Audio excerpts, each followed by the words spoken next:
با رمز یا محمد رسول الله از همکنون آغاز می‌کنیم.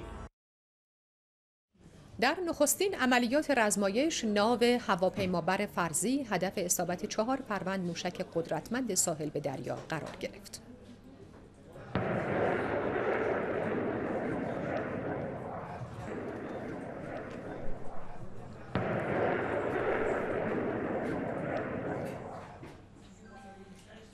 شلیک 12 فروند موشک از روی شناورهای تندروی سپاه که 60 نات سرعت دارد عملیات بعدی بود. همچنین بالگردی که متخصصان موشکی سپاه آن را به موشک نقطه‌زن و هوشمند مجهز کرده اند در صحنه رزمایش حاضر شد و هدفگیری، شلیک و نقطه‌زنی خود را به نمایش گذاشت.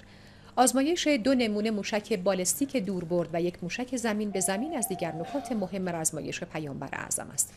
در این رزمایش تمام سیستم‌های موشکی نیروی دریایی سپاه متحرکند که می‌توانند در زمانی کوتاه عملیاتی شوند و با غافلگیری دشمن هدف را نشانه‌گیری کنند.